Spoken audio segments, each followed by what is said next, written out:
Now moving to question number 10. Let's read question number 10.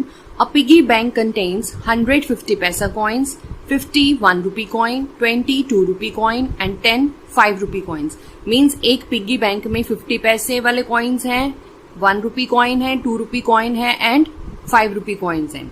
If it is equally likely that one of the coins will fall out when the bank is turned upside down, what is the probability that the coin will be a 50 paisa coin and will not be a 5 rupee coin?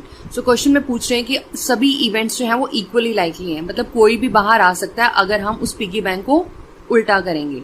तो जब हम piggy bank को उल्टा करेंगे तो उसमें से एक कॉइन निकलता है, तो हमें प्रोबेबिलिटी फाइंड आउट करनी है कि वो कॉइन 50 पैसे कॉइन है या फिर वो 5 रुपी कॉइन नहीं है.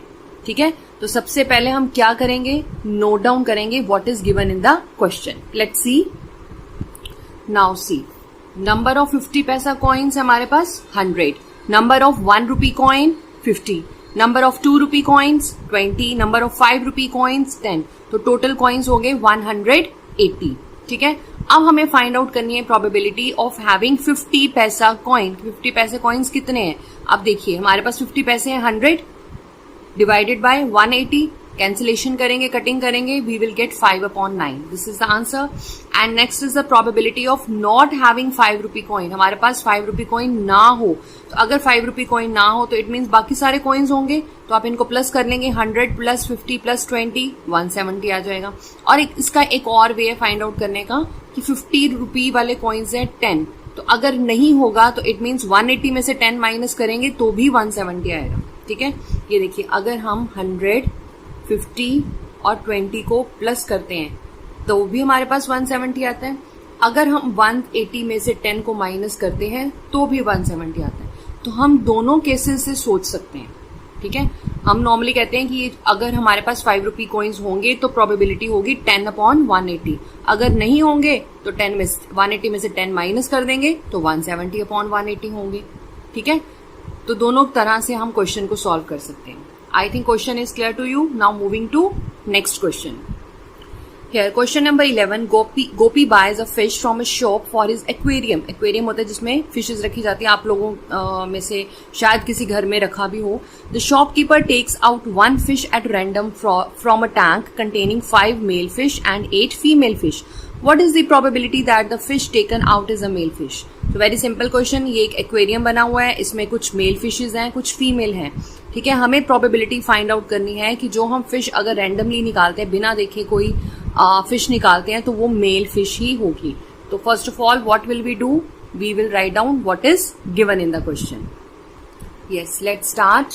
नंबर ऑफ मेल फिशेज, तो हमारे पास मेल फिशेज हैं 5 and number of female fish, fish लिखा हुआ है क्वेश्चन में, फीमेल फिश है हमारे पास 8.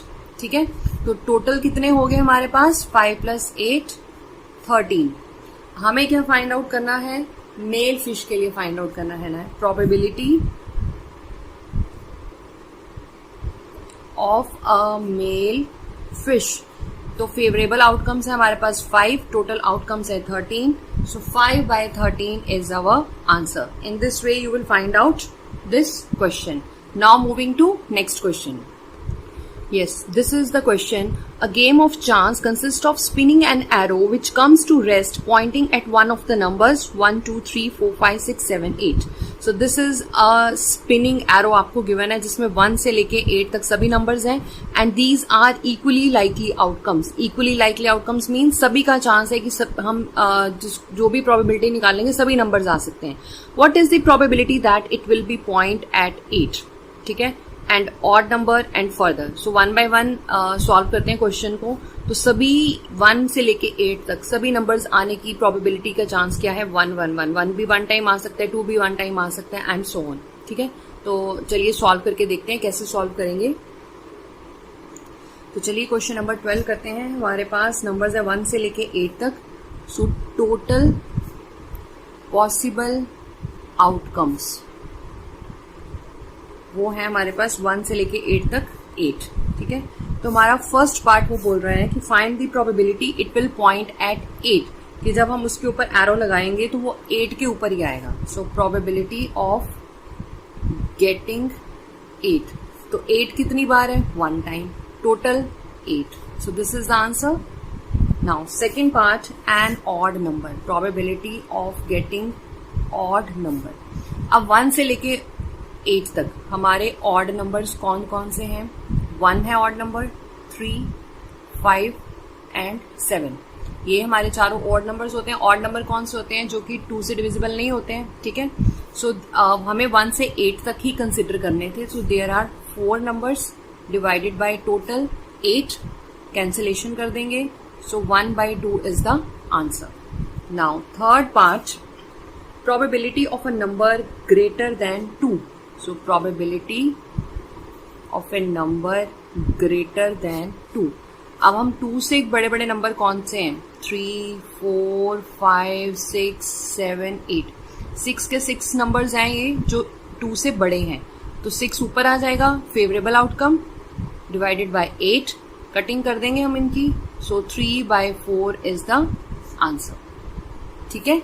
So fourth part is a number less than 9.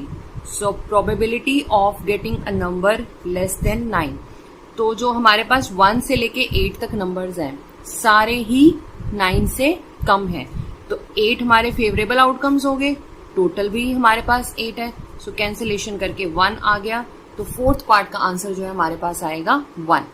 I hope the question is clear to you. Very simple question, right? Moving to next question.